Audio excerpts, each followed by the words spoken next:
안녕하세요. 최강 임선생입니다. 오늘도 스피드 생활과 윤리 제7강 사회 정의와 윤리에 대해서 공부할 겁니다. 분배의 정의에 대해서 공부를 하는 겁니다. 리브어, 아리스토텔레스, 마르크스에 대해서 우리 공부해 나갈 겁니다. 됐나요? 다 같이 화이팅! 자, 리브어에 대해서 공부할 겁니다. 이제 리브어에 대해서 공부할 건데 1892년에서 1970년까지 있고요. 미국의 교수님이기도 하지만 목사님이기도 하십니다. 그래서 이 사람 책이 워낙 유명한 책이 있죠. 자, Moral Man and Immoral Society. 자, 도덕적인 사람과 비도덕적인 사회라고 얘기하는데 이게 뭐냐면 사람들이 개인으로 있을 땐 그렇게 못되지 않았어요. 한 사람 사나다 굉장히 도덕적이란 말이에요. 예의도 바르고 막 이랬는데 이런 사람들도 만약에 자기 아파트 앞에 쓰레기장이 들어온다라고 하면 어떡합니까? 머리에 빨간띠 두르고 굉장히 이기적인 행동을 하기 시작하죠. 그치? 그게 뭐야? 집단이 된 거야. 아파트 주민들과 함께하는 immoral society, 비이기적인 사회, 비윤리적인 사회가 되는 거죠. 그래서 자기밖에 모르는 님비 현상이 발생하는 게, 그쵸?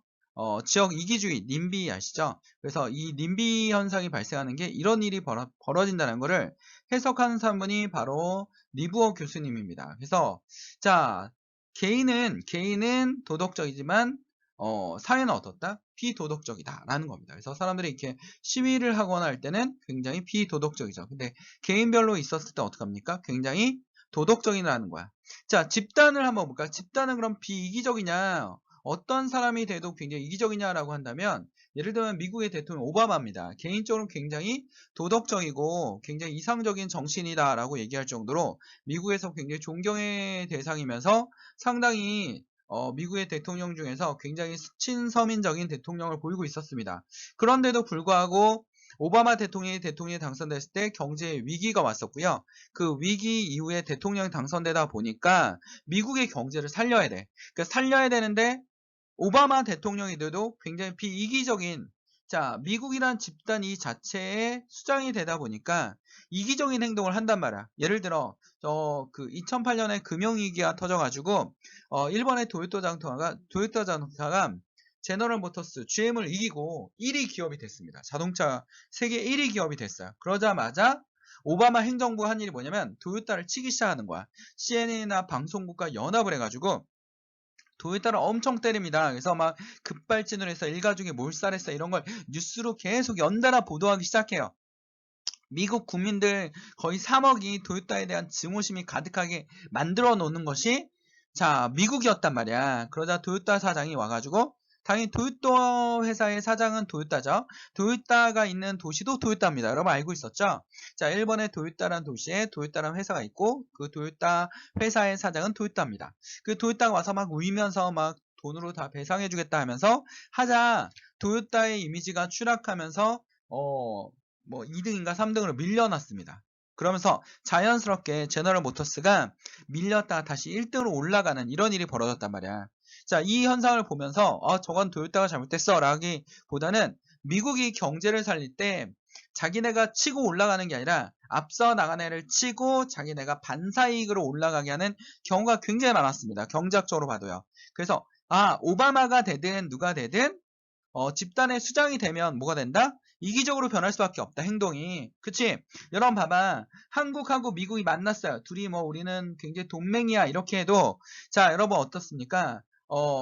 비용을 대거나 무슨 협상할 때는 FTA나 이런 협상할 때는 절대 서로 손해를 보지 않기 위해서 굉장히 애를 씁니다. 그치? 그래서 이 나라의 대표로 나간 사람이 아무리 신사적이라도 굉장히 집단의 회담에 나가면 이기적으로 변한단 말이야. 집단의 대표이기 때문에 자기 회사의 이익을 대변하지 자기 나라의 이익을 대변하지 다른 나라의 이익을 대변하지 않는단 말이야. 됐나요? 그래서 집단은 굉장히 이기적인 행동을 보일 수밖에 없는 거예요. 됐나요? 그러나 개인은 어떻습니까? 이타성이 강조되고 이타적인 인간들도 굉장히 많다라는 거죠. 그러면 개인의 그 정의는 뭐냐면 이타성이에요. 이타성이 가장 이상적인 도덕관입니다. 자, 집단은 뭡니까? 정의죠. 근데 정의인데 이 얘네들이 말하는 정의는 뭐가 될 수 있어? 이기적으로 될 수 있단 말이야. 이기적으로 될 수 있습니다. 그렇다면 리브어 교수님께서 말씀하시는 개인은 뭐가 된다고? 도덕적이어야 된다는 거야. 이타적이어야 된다는 거야. 이 이타적인 게 집단을 변화시키지 못하지만 그치? 집단을 좀 더 뭐 할 수 있다? 영향을 줄 수 있다는 거야. 오바마 대통령이 됐다 하더라도 미국 자체가 굉장히 뭐가 됩니까? 전 세계에 굉장히 이타적인 행동만 보인 게 아니잖아요. 그치? 굉장히 이기적인 행동도 보였고, 심지어는 여러분 빈라덴 사살하는 장면을 보십시오. 뭡니까? 파키스탄 대통령에게 허락도 안 받고 국가의 주권을 침해하면서, 파키스탄의 주권을 침해하면서 오바마라는 사람의 오바마라는 대통령이 빈라덴에 있는 특전 부대를 보내고 밤에 몰래 보내서 그 집에 있는 사람은 다 사살하고 빈라덴의 시체를 태평양에 있는 함대한테 확인하게 한 다음에 바닷속에 수장시켜 버렸잖아. 이것도 오바마 행정부가 한 거란 말이야. 오바마의 개인적인 행동으로서는 이해가 안 되는 행동이지만 굉장히 국가의 이익에 반하는, 국가의 이익을 위해서라면 굉장히 이기적인 행동을 할 수도 있다라는 겁니다. 됐나요? 그래서 집단의 대표는, 집단은 이기적으로 변할 수밖에 없다라는 거야. 근데 개인의 이타성이 어떻게 된다? 집단에 영향을 준다. 집단의 변화를 시키지 못하지만 영향을 줘요. 예를 들면 누구냐면 오바마 대통령 했을 때는 동맹국이라든지 이런 거에 대해서 굉장히 배려심이 높았고, 그 다음에 미국이 국제사회 경찰이라는 역할을 충실하게 어느 정도 할 수 있는, 뭐 완벽하진 않지만 충실하게 할 수 있는 모습을 볼 수 있었지만, 최근에 대통령이 됐어요. 누굽니까? 트럼프. 기업인이죠. 사업가입니다. 완전 이기적인 집단으로 변해버린 거지. 그치?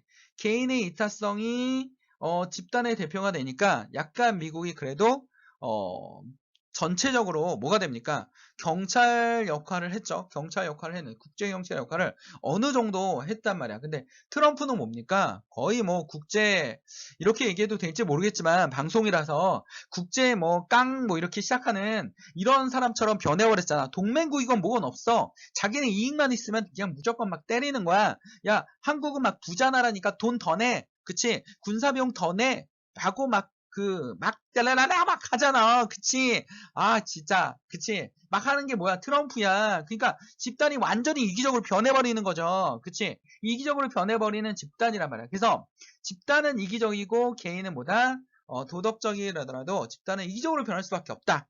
그래서 자, 개인의 선의지가 집단사회 정의 실현에 기여할 수 있다.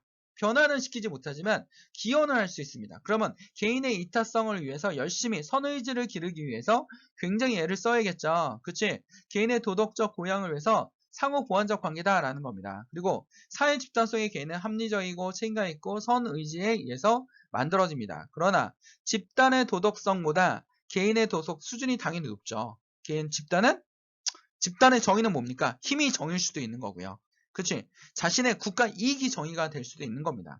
강제력은 도덕적 인간의 비합리적이지만 선의지의 통제를 받아야 합리적이다. 이게 무슨 얘기냐면, 자, 봐봐. 개인과 집단이 있어. 자, 여기 한번 다시 지우고 설명할게요. 개인과 집단이 있는데, 이 개인과 집단은, 무슨 일이 벌어졌냐면, 자, 집단과 집단이 싸워요, 이번엔. 집단과 집단이 싸웁니다. 그치? 그러면 어떻게 됩니까? 선의지의 지배를 받는, 예를 들면, 그치? 여기 삼성 엄청나게 크죠? 그치? 뭐 학원하고 둘이 싸워. 상대가 될까 안 될까요? 안 되죠. 학원은 깨갱깽 해야 됩니다. 그치? 깨갱깽 해야 돼. 잘못했어요. 다시는 안 그럴게요. 막 이래야 되는데 이 힘의 균형이 안 맞잖아. 힘의 균형이 안 맞으니까 선의지의 지배를 받는 것이 이걸 통제를 시켜줘야 된다는 거야. 그치? 근데 뭐까지 할 수 있는 비합리적이지만 선의지의 통제를 받으면 합리적이다. 그러니까 비합리적. 예를 들면 강제력을 동원해서 야, 삼성 규제 법적으로 이거 안 돼, 공권력 투하해 하면서 이런 거 안 돼 라고 얘기할 수 있는 거죠. 삼성이라는 기업은 우리나라에서 워낙 힘이 세기 때문에 이런 규제를 할 수 있는 거야. 집단과 집단 간의 싸움에서는 어떻게 된다? 굉장히 강제력이 필요하다. 그러나 집단 간의 갈등의 해결에서는 강제력이 최소화를 해야 된다. 근데 최소화를 해야 됩니다. 근데 개인과 개인 간의 싸움은 강제력이 필요가 없죠. 그래서 선의제의 통제를 받으면 되고, 집단과 집단의 싸움에서는 강제력을 최소화해야 된다. 이걸 최소화하는 거지 정부가 맨날 가입하면 안 된다라는 거야. 그게 리부어의 설명입니다. 됐나요? 굉장히 좋은 설명이죠. 자, 집단 간의 관계는 도덕적이보다는 즉히 정치적이다. 그치? 이런 말 나오면 뭡니까? 리부어예요. 따라서 개인이 도덕적이라고 할지라도 그 개인이 속한 집단은 비도덕적일 수 있다. 그쵸? 선생님이 얘기했잖아. 자기네 속한 집단은 자신의 이익을 대변하다 보니까 비이기적으로 변할 수밖에 없다라는 거죠. 집단들 간의 관계는 도덕적이고 합리적인 판단이 아니라 각 집단이 가지고 있는 힘의 비율에 따라 형성된다. 왜냐하면 개인과 달리 집단 속에는 개인들의 이기적 충동이 합쳐져 훨씬 더 강력한 형태의 집단적 이심을 나타내기 때문입니다. 그치? 우리의 이익을 위해선 절대 안 돼. 그치? 아무리 선한 걸 주장하더라도 자기 집단이나 자기 국가를 건드면 어떻게 됩니까? 그치? 이기적으로 변할 수밖에 없는 거죠. 집단들 간의 관계는 항상 도덕적이보다는 지극히 정치적이다. 따라서 개인의 도덕적이라고 할지라도 그 개인에 속한 집단은 비도덕적일 수 있다. 사회의 요구와 개인적 양심의 요청 사이에 여간해서 화합하기 힘든 지속적인 모순과 갈등이 존재한다. 왜냐하면 사회 정의를 최고의 도덕적 이상으로 삼지만 개인의 이타성을 최고의 도덕적 이상으로 삼기 때문이다. 개인은 최고의 도덕성이 뭡니까? 그치. 이타성. 사회는 뭡니까? 아까 얘기했죠? 정의입니다. 정의. 그래서 사회는 양심적인 사람들보다는 도덕적 승인을 받지 못한 방법을 사용해서라도 정의를 추구하려 한다. 사회 정의를 실현하기 위해서 여전히 개인의 도덕성을 함양하는 노력을 지속해야 한다. 라는 게 우리 리버 교수님의 얘기입니다. 그래서 개인과의 사회의 갈등입니다. 그래서 개인과 사회과의 관계인데 개인과 사회는 같다 다르다. 사회는 다르다. 그치, 다릅니다. 우리 이 사회문화 시간에도 배웠어요. 개인과 사회는 다릅니다. 그치? 자, 사회는 개인에게 영향을 엄청나게 주죠? 그치, 영향을 줍니다. 개인은 사회에게 영향을 주는 거 아니라 기여만 합니다. 기여. 그치? 그치? 사회가 개인이 사회에 영향을 주면 니보의 얘기랑 반대가 되는 거죠. 그 개인의 구성에 의해서 만들어진 사회가 형성되는 거기 때문에 개인이 사회에 영향을 줄 수밖에 없는 겁니다. 됐나요? 그래서 사회의 실습에 따라 우리가 움직이고 있잖아요. 움직이고 있기 때문에 사회에 영향을 받는다라고 생각을 하고 있는 겁니다. 됐나요? 됐습니까? 자, 다음 주장한 사상가의 입장에서 옳은 것은, 자, 기초를 한번 볼까요? 도덕주의자들은 개인의 이기주의가 합리성의 발전이나 종교적으로 주입된 선한 의지는 않나요? 성장에 점진적으로 견제를 받는다고 생각한다. 인간은 사회와 집단 사이에 사회적 조화를 확립하기 위해서 이러한 과정이 필수적이다.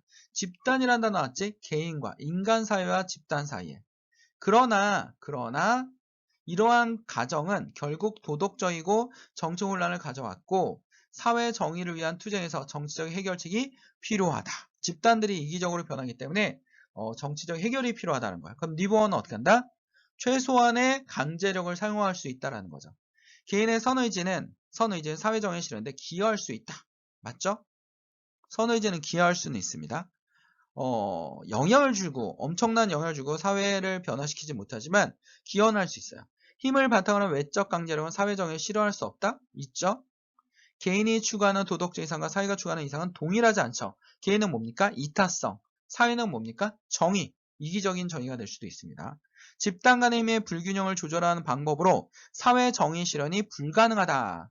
가능하죠? 그치? 비합리적인 방법으로 선의지의 지배를 받는 비합리적 방법, 강제력을 동원해서 가능합니다. 근데 최대한 5번에 집단 간의 갈등 해결을 위해서 정치적 강제력을 최대한이 아니라 최소한 사용해야 됩니다. 라는 겁니다. 그럼 다음 몇 번입니까? 1번이죠. 리버가 작년 수능에 나왔습니다. 자, 선생님은 요나스가 나올 거라고 생각했는데 리버가 나왔습니다. 올해는 요나스가 나오지 않을까 생각하고 있어요. 자, 분배의 정의입니다. 분배의 정의. 사회 정의와 윤리인데 분배의 정의에 대해서 얘기를 할 겁니다. 이제 아리스토텔레스, 그 다음에 누굴 배울 겁니까? 칼 막스, 그 다음에 누굽니까? 또 우리 3명을 더 배워야 되죠. 하버드 교수님들 누굽니까? 노직이라든지 롤스, 정의론의 롤스, 그 다음에 누굽니까? 왈처, 그치? 왈처, 정의전쟁 왈처 교수님까지 이런 분들을 다 배울 거야 오늘. 오늘 배우는 거 아니고 다음 시간에 이어서 할 겁니다. 워낙 많기 때문에 오늘은 칼 막스까지만 공부를 할 겁니다. 그래서 이들을 비교하는 문제들이 많이 나오기 때문에 비교 문제까지 다음 시간에 풀어보도록 할 겁니다. 자, 아리스토텔레스 뭐 안 나오는 분야가 없을 정도로 더 윤리하면 아리스토텔레스죠. 자, 워낙 오래되신 분이에요. 그치? BC 384년에서 322년. 그치? 굉장히 오래됐습니다. 예수님보다 더 오래됐어요. 자, 일반적 정의가 법을 지키는 겁니다. 그쵸? 일반적 정의는 준법을 강조하는 정의고요. 보편적 정의죠. 다른 말로 하면 보편적 정의입니다. 보편적 정의라고도 얘기합니다. 특수적 정의는 분배적 정의, 교정적 정의, 교환적 정의가 있는데 분배적 정의는 뭐냐면 사람의 가치가 따르잖아. 얘는 서울대를 나왔어. 그래? 자, 여기는 지방대를 나왔어. 둘이 진짜 열심히 서울대에는 뭐 해야 됩니까? 의대 나왔어. 그럼 얘는 뭐야? 사람을 치료하는 일을 하지? 굉장히 소중한 일을 한단 말이야. 그치? 자, 지방대 나온 사람이 와서 청소를 했어. 청소가 나쁜 건 아닙니다. 자, 누가 더 가치가 있냐라는 건 주관적이지만 우리가 얘기했을 때 서울대는 의사가 우리가 보편적으로 생각했을 때 서울대 의사가 더 고귀한 일을 했다라고 생각합니다. 둘 다 가치가 있지만 고귀한 일을 했다라고 생각하기 때문에 더 많은 분배를 할 수밖에 없는 거예요. 지금의 사회적 현상은. 그치? 그런 거지. 왜 저는 월급이 적습니까? 쟤는 왜 월급이 많죠? 쟤는 서울대를 나오고 회사에서 월등하게 효율성 있는 일을 그치? 굉장히 업을 많이 세웠잖아 라고 얘기할 수 있잖아요. 근데 저는 왜 안 줍니까? 너는 매일 와서 딴청하고 지방대를 나오고 하니까 당연히 월급이 많이 나올 수가 없지 라고 얘기를 합니다. 그치? 선생님의 생각은 아니지만 그래도 우리나라는 아직까지 학벌 위주로 많이 하더라고요. 그래서 옛날에 그 모모 회사 CEO가 미국의 골드만삭스에 200억의 투자를 받으면서 TV 프로에 나왔어요. 그래서 젊은 청년들이 물어봤습니다. 학벌이 중요합니까? 라고 했더니 그 젊은 CEO인데도 불구하고 학벌은 중요합니다. 왜냐하면 서울대 학생들이 워낙 공부를 하느냐고 고생을 많이 했기 때문에 그에 대한 대가를 반드시 지불해야 됩니다. 라고 얘기했어요. 그런 걸 뭐라 그래? 기하학적 비례라 그래. 열심히 일하는 사람에게 좀 더 많은 가치 있는 일을 한 사람에게 좀 더 많은 것을. 그치? 그러니까 분배가 막 이렇게 이루어지는 거죠. 3, 2, 1 막 이렇게 이루어지는 거야. 됐나요? 자, 교정적 정의는 뭐냐면 산술적 비례입니다. 즉, 재와 형벌, 교정하다, 시정하다 이런 건 재와 형벌에서 많이 나오는 용어잖아요. 그러니까 얘가 사람을 다치게 했어. 그러면 그에 대한 대가를 반드시 적절하게 치러야겠죠? 그치? 그렇다고 사람을 다치겠다고 사형시키고 막 이러면 안 되잖아. 그러니까 뭐 감옥에 가서 몇 년 있어야 된다. 근데 똑같은 죄를 또 했어. 그럼 곱하기 2를 하잖아요. 그런 것처럼 여러분 뭡니까? 죄를 지은 만큼 어떻게 하는 겁니까? 죄에 대한 대가를 받는 거죠. 이걸 뭐냐면 산술정의야. 1 죄를 졌으면 1에 대한 대가를 받는 거야. 2에 대한 죄를 졌으면 2에 대한 대가를 받는 거야. 그치? 큰 죄를 졌는데 작은 형벌을 줄 수는 없잖아요. 그런 겁니다. 그게 산술적 비례입니다. 교환적 정의는 산술적 비례로 이루어집니다. 그치? 가치가 똑같은 거 그치 교환해야겠죠? 그치? 토끼를 가져왔는데 저쪽에서는 막 세상에 몇 개 있지도 않은 그치? 있지도 않은 돌고래를 가져왔어요.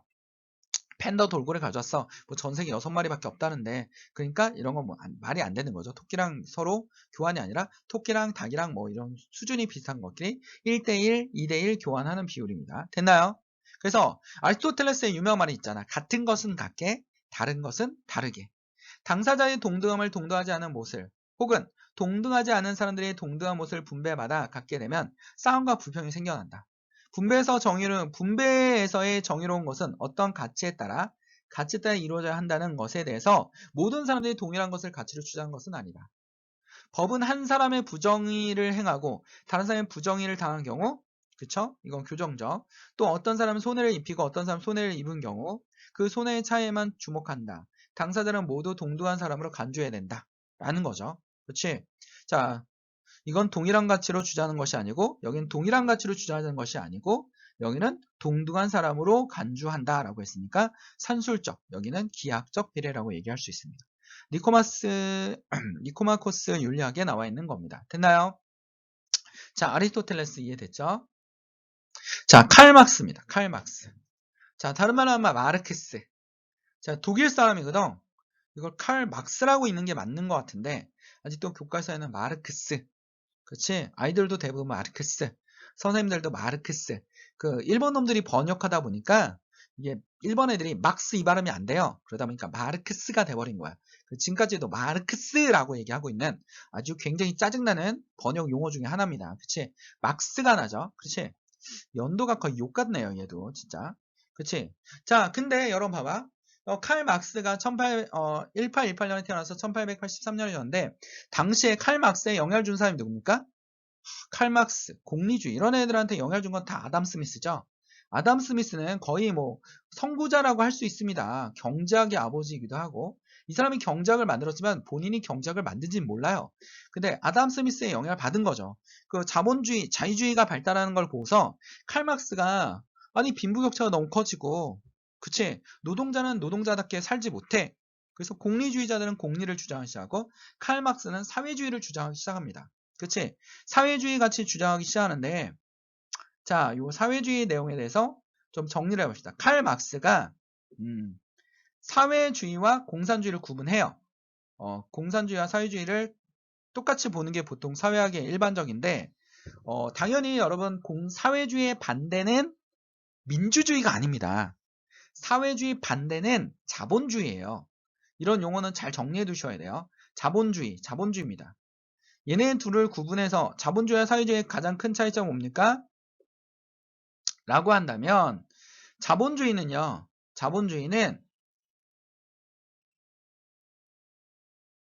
자, 딱 두 개로 계급이 나눠집니다. 뭘로 나눠지냐면 자본가와 그다음 뭡니까? 노동자로. 자본가와 노동자로 나눠지죠. 굉장히 단순하게 사회를 바라보고 있어요. 칼 막스가.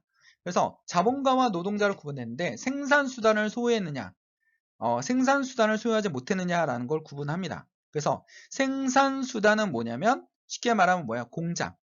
그치? 아니면 뭐 임대, 건물주, 지금으로 말하는 건물주죠. 그치? 그 자본가는요, 공장만 가지고 있으면 노동자가 열심히 일어서 쉽게 먹고 살 수 있다라는 거야. 이게 바로 자본주의라는 거죠. 돈을 가진 사람이 그리고 자본가는 엄청난 부자가 되고 노동자는 엄청나게 가난해지는 초기 자본주의 문제점이 많이 나타납니다. 그래서 이 자본주의 문제점을 해결하고자 그치? 언젠가는 노동자들이 너무 열받아서 이걸 뒤집어 엎을 것이다. 그치? 노동자를 다른 말로 뭐냐면 프로레타리아라 한데 프로레타는 아무것도 가지고 있지 않은 사람이죠. 프로레타리아 혁명이라 한다. 근데 칼 막스는 얘기하는 거야. 폭력혁명을 해야 된다. 폭력혁명을 해야지만 어떻게 한다? 그치? 봐봐 자본가들한테 야 우리가 네 가진 거 내놔 우리 똑같이 나눠 갖자 라고 하면 자본가 내놓겠어? 쉽게 내놓지 않는다라는 거야. 그래서 어떻게 된다? 폭력으로 강제로 뺏어야 된다는 거야. 그래서 분배를 해야 된다는 거죠. 그게 뭐예요? 사회주의예요. 이걸 우린 프로레타리아 독재라고 얘기합니다. 그치? 반혁명 세력을 제거해요. 그치? 반혁명 세력을 제거하고 똑같이 분배하고 똑같이 나눠 갖는 겁니다. 그러니까 저 집에 식구가 4명 있어. 그럼 빵 4개. 저 집에는 여러 뭐야? 커플 부부만 있어. 그럼 빵 2개. 이런 식으로 똑같이 분배하는 겁니다. 그쵸? 능력에 따라 일하고 노동한 만큼 분배한다. 그쵸? 능력에 따라 일하고 노동한 만큼 분배합니다. 약간의 뭐가 있어요?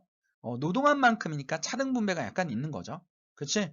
자, 그래서 사회주의가 이렇게 프레라 독재로 가다가 공산주의가 되면 여러분 공산주의는 굉장히 이상적인 겁니다.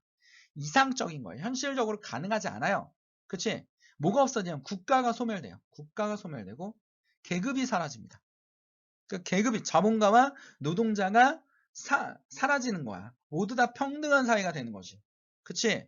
그리고 능력에 따라 일하고 필요에 따라 분배하는 사회가 되는 겁니다. 능력에 따라 일하고 필요에 따라 분배. 그러니까 능력에 따라 일하고 필요에 따라 분배하는 건 뭐냐면 능력 있는 애는 열심히 일하고 어떤 사람은 소비만 하는 거야. 분배만 하기도 하고. 그치? 그러니까 능력에 따라 일하고 필요에 따라 분배하는데 이게 인간 사회에서 가능하냐라는 거죠. 그치? 가능한 이게 칼 막스의 한계점입니다. 칼 막스의 한계점이기도 해요. 평생 뭐 철학만 연구하신 분이긴 하지만 칼 막스의 한계점이야. 그래서 다른 학자들이 칼 막스가 필요에 따라 분배한다고 인간은 하나에 만족하지 못하는 동물이야. 그치? 여러분이 자동차를 아반떼를 나중에 대학생 돼서 아반떼를 사줬다고 처음엔 너무 좋아하겠지만 옆에 친구가 벤츠를 타고 왔어요. 만족할까요? 더 좋은 차를 타고 싶어 한다고요. 더 좋은 집에 살고 싶어 한다고요. 더 많은 돈을 가지고 싶어 한다고요. 그거를 이해 못한 게 칼 막스입니다. 인간론에 대해서 이해를 잘못하고 있어요. 그치? 그럼 능력에 따라 일하고 필요에 따라 분배한다. 이거에 가장 가까운 사회가 뭐냐면 여러분 스머프 만화 아시죠? 스머프 만화. 그치? 거기 랄랄랄라 자기가 원하는 걸 하잖아. 하고 싶은 걸 하는 거야. 칼 막스가 가장 중요시하는 게 노동은 자기가 정말 하고 싶은 걸 하는 거야. 하고 싶은 걸 하면서 돈을 벌면 참 좋겠죠? 근데 하고 자기가 좋아하는 일들이, 여러분이 좋아하는 일들이 꼭 돈이 안 되는 경우도 있잖아. 그치? 엄마 나 이거 하고 싶은데? 그럼 부모님이 그걸로 먹고 살 수 없어. 공부해. 뭐 이렇게 얘기하는 거랑 똑같은 거예요. 그치? 근데 칼막스는 자기가 좋아하는, 그러니까 노동은 삶의 가장, 사람이 살아가는데 가장 중요한 요인 중에 하나라는 거야. 근데 그 노동이 이렇게 노동자들이 공장에 앉아서, 그치? 매일 똑같은 일을 반복하면 그 노동이 어떻게 됐다? 소외됐다라는 거죠. 노동 소외, 노동 착취 나오면 누굽니까? 칼 막스입니다. 그치? 칼 막스예요. 그래서 노동자들이 노동을 상실했다는 거야. 근데 공산주의사에서는요, 그 스머프사에서, 그러니까 나는 노래하는 스머프, 나는 운동하는 스머프, 막 이러면서 막 얘기하잖아요. 그치? 나는 과학자 스머프, 막 이러면서 막 얘기하잖아. 그러니까 자기가 좋아하는 일을 하는 거야. 그러다 필요한 게 있으면 막 파파 스머프를 찾아가요. 우리 이런 물건이 필요합니다. 라고 얘기한다면 뭐라고 합니까? 파마스가. 그치? 우리 창고에 가서 한번 찾아보자. 라고 얘기한단 말이야. 굉장히 평등하죠? 국가가 아니잖아. 스머프 그 마을 공동체가 국가는 아니란 말이야. 그치? 그런 이상적인 공산주의를 주장했게 누굽니까? 칼 막스입니다. 그치? 이런 집단이 지금 있나요? 있어요. 여러분, 가정. 부모님은 일 능력에 따라 열심히 일하시고, 여러분, 필요에 따라 열심히 소비하고 있잖아요. 그래서 가정입니다. 그치? 자, 그러나, 실제로는 가능하지 않다라는 겁니다. 그치? 이상적이죠. 우리가 여기서 좀 더 좋은 거를 뽑아온 것이 민주사회주의야. 그러니까 민주사회주의가 유럽에서 많이 번창하고 있어요. 또 이러면 뭐 사회민주주의예요. 사회민주주의와 민주사회주의를 또 다르게 보는 학자도 있지만 우리는 교과서 범위 내에서만 그냥 민주사회주의든 뭐 사회민주주의든 뭐 구분하지 않기 때문에 그렇게 기억하시면 될 것 같아요. 됐나요? 칼 막스는 이렇습니다. 그래서 칼 막스는 평등하게 능력에 따라 일하고 필요에 따라 분배한다. 이걸 통째로 외워두세요. 이 통째로 나오면 이건 누구야 무조건? 칼 막스. 됐나요? 칼 막스입니다. 기하학적 비례. 그치? 산술적 비례 나왔어. 아리스토텔레스. 그치? 이렇게 구분을 하시면 됩니다. 됐나요? 자, 오늘 수업은 여기까지 하고요. 다음 시간에 자, 롤스, 왈처, 노직에 대해서 서로 비교하면서 공부를 하면서 칼 막스까지 아리스토텔레스까지 다 섞여 있는 문제를 한번 풀어보도록 하겠습니다. 됐나요? 자, 모두 다 화이팅 해주시고요. 자, 선생님이 자, 구독, 좋아요라고 해주시면 선생님이 힘이 될 것 같습니다. 됐나요? 모두 다 화이팅!